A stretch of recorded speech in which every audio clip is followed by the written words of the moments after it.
Sam, great to be with you again. Hope you're doing well across the pond. I have sure enjoyed our conversations together.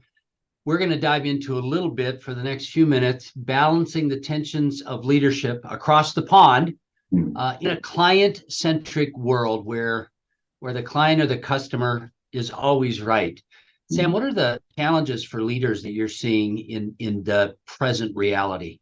Yeah, so one of the things that I wanted to start with, Andy, was one of the things that I've seen recently with two leaders that I've been working with. And that's been when they've been receiving feedback from customers, from clients that they're working with, was how almost provocative their reaction was to receiving the feedback. It was almost like they had an ingrained sensitivity to receiving feedback that wasn't of a positive nature or wasn't complimentary. One was delivered, one piece of feedback I felt was quite provocative in its nature, but the other I actually felt was quite rounded, quite balanced. I would use a description of it potentially being more of constructive feedback more than maybe criticism. But one of the leaders that I worked with was very almost offended to receive it. As I say, the sensitivity, the tension levels are really, really high. So I suppose starting this conversation would be an observation of seeing that really recently with two clients that I've been working with, was their reaction to receiving it, and then how they then were almost unable to process it because initially they were so angry or frustrated by the fact it had been given to them. You know, it's interesting you mentioned that because I just feel like there's a tension in the air, that that proverbial research. It's all over the internet. I'm not sure it's even true or not, but I think you and I have both seen that a good manager, it's a 5-to-1 ratio of attaboys against corrective conversations. But I would agree with your couple of recent instances. In some respects, I am interacting with managers where it almost doesn't matter how much positivity is around their team members. As soon as any reprimand or discipline or corrective discussion or a developmental coaching conversation that really is about improving performance, there's just a shortness. It's like you're scratching an old wound already. It makes it really challenging. Yeah, definitely. And then I think one of the things that makes that harder again when we're talking about the customer then giving feedback into the organization, or that really sort of external voice, is I think what can then start to be triggered or enacted are those almost defenses of, well, we know what we're doing, so it's them that's the problem, or it's them that's the issue, that doesn't understand us, our service, our product. It's them with the issue, so they're not giving us accurate information right now. Actually, we're doing things okay, or we've got things right, so it's on them, not on us. Yeah. A lot of the space that I work in is in the trades, manufacturing, and retail. And by the very nature of working in that space, the managers I work with are managing a younger workforce. We've got people in their 20s, oftentimes frontline managers. And I think things are exacerbated. Not only are we in a tense time, but as Simon Sinek and all of the other generational gurus would remind us, if there is an archetype of people in their 20s, is they have a very shallow, they're very quick to feel guilty. They need a lot of encouragement and turn kind of on themselves very quickly. And so these frontline managers that are working with 20 somethings, as soon as a customer or a client raises a complaint, they just cave. It's devastating to them, and they turn in their resignation. They don't show up for shifts because they don't seem to have much emotional resiliency. Nobody's here in the States, at least, nobody's taught them how to have hard conversations that aren't bad conversations. They're just hard conversations. And so there's a sensitivity to the customer that I think is really born of two things. One, I think it's a reflection of the times that we live in.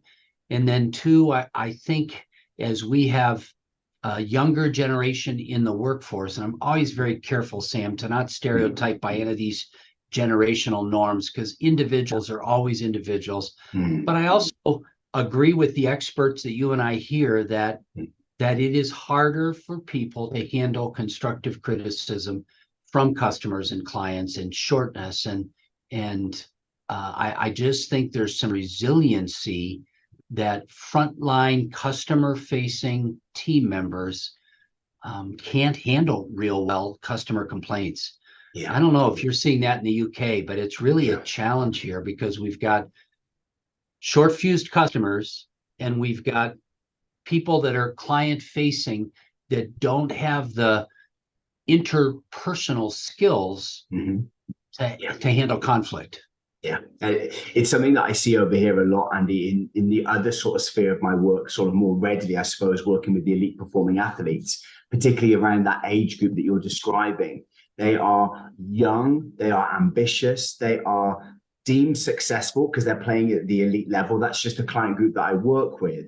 But with that status and that level comes, not only are they performing in front of large audiences, many thousands of people will be in the stadium watching and responding to their performance, but there will also be many activities on things like social media, but also the punditry and commentary that follows each and every fixture and match over here, particularly in the football world over here. There's huge amounts of information and comments passed on players' performances, and it can be, exactly as you said, a real trigger into their self-esteem, their self-confidence, a drop of resiliency if they're to be receiving negative feedback in that way, or to be offered what could be deemed by them criticism, rather than just learning from the customer, the fan's experience. So I do see it a lot in that space. But I suppose leading that into where we were just a moment ago, thinking about leaders and managers in the organization, it throws up a question for me, Andy, and we might not reach an answer in this session today, but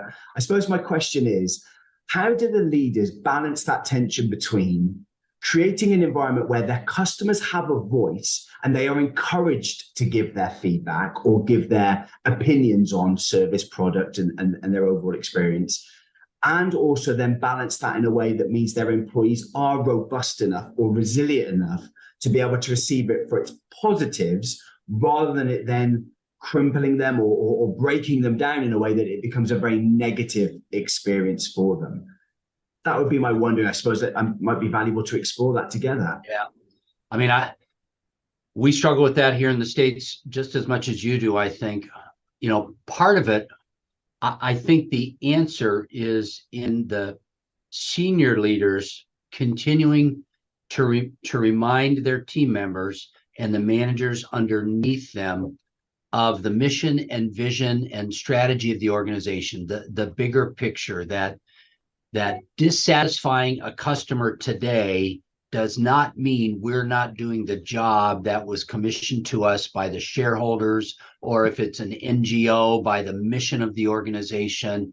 And so I think perhaps more than ever, I've been challenging leaders to take that time and get that high vision in their people and make sure they're reminding people we're in this for the long haul. And we have unhappy customers today, but we're doing a good enough job that we're going to be in business 3 months from now and 3 years from now. And we're going to continue to serve our constituency well. And in some respects, more than ever, probably the leader's job in 2023 is to serve their employees as if those employees were the most important customers, because you've got to continue to invest in them.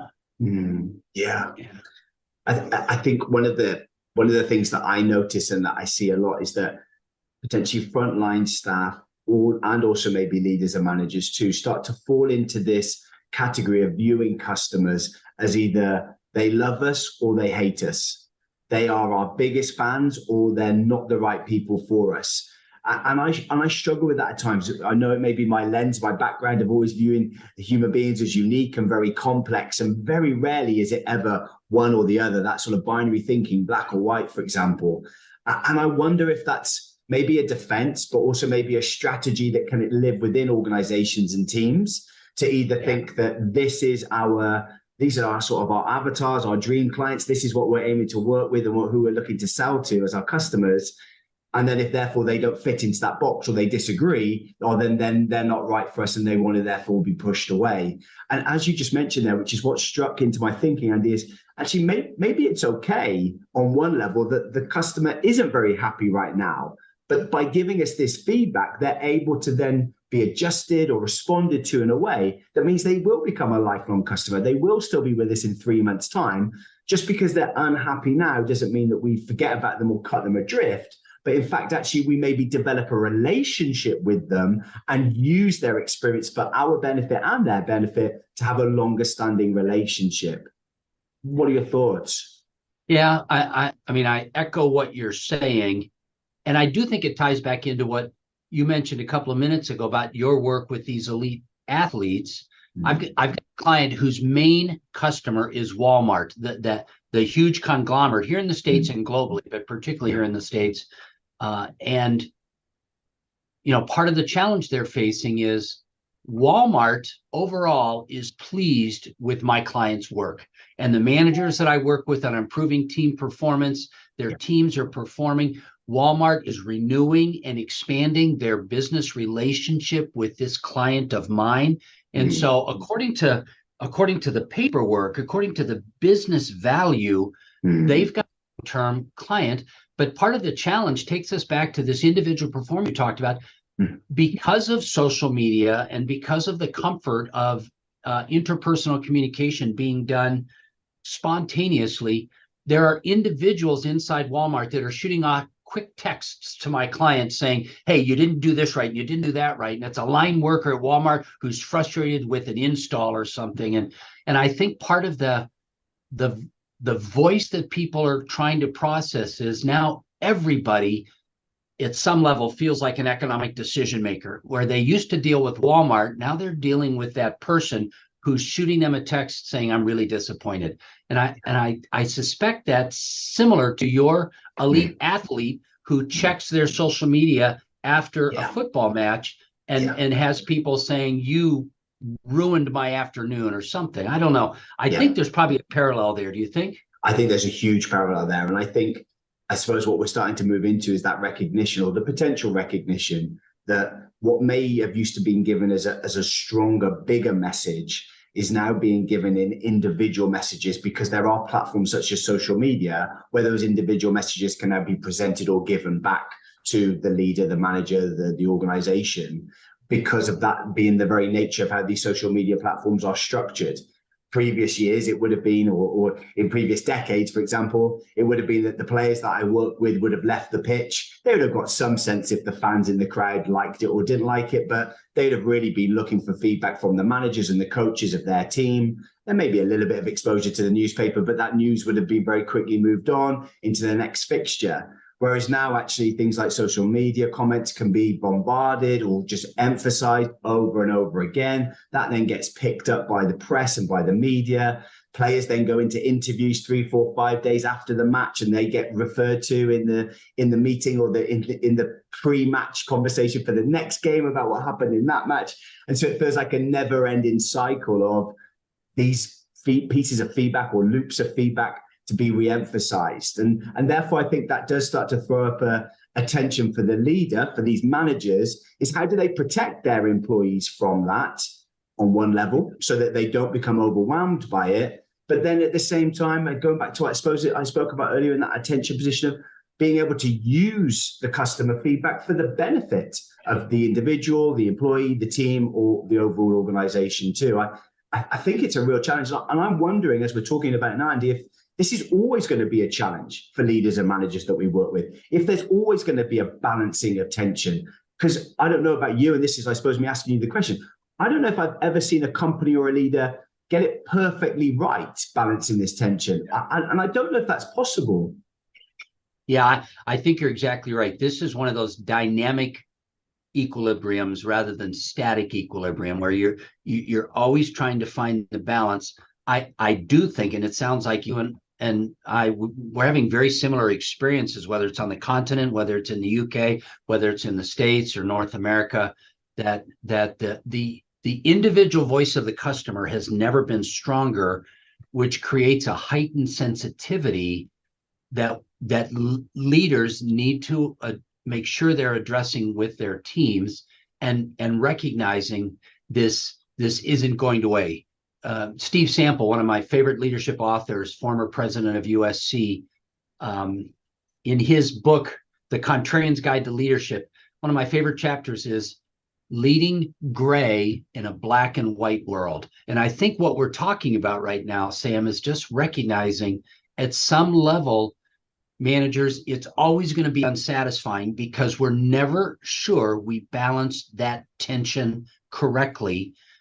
And boy, the clients are sure not letting us know because we're having very few voices of affirmation and a whole lot of voices of condemnation and frustration and disappointment and things like that. So it's probably, I think the thing that we can conclude as we look toward wrapping up this brief conversation is, I think you're right. The tension never goes away. I do think it's heightened because of the tense times we've been living in for the last 3 years plus. And I think we do have an emerging generation that is challenged, at least here in the States, to have hard conversations. Anything else you add to that before? No, I agree. I agree. Other than just to say, I recognize your experience in the States, and I'm noticing it over here too, in that space of the younger generation or individuals now to have that ability to hold that depth of conversation. I agree.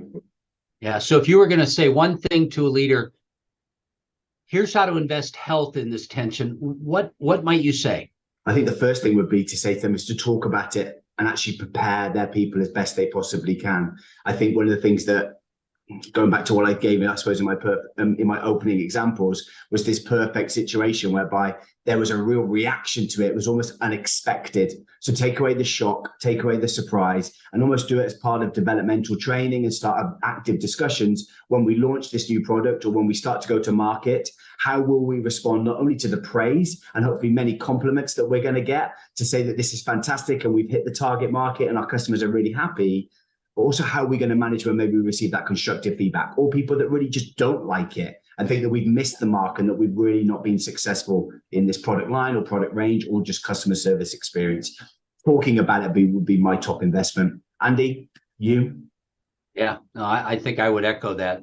Yeah. And again, I think that goes to the role of an effective manager who's trying to become a high performing leader, is anticipating that and therefore having that big vision. Yeah, it's interesting. You know, some of the things you and I've talked about, I think there's some clear differences between how business and organizations interact with leadership development across the pond. I think this one is clearly one where you and I both are seeing some of the same tensions 3 years post-COVID and with the social media environment that our people live in. Well, yeah, Sam, always great to talk with you. I look forward to our next conversation about this. I suspect this very conversation, we could go a little bit deeper and deeper into and gain more insights from you.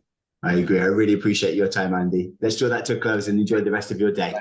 Take care. Bye-bye.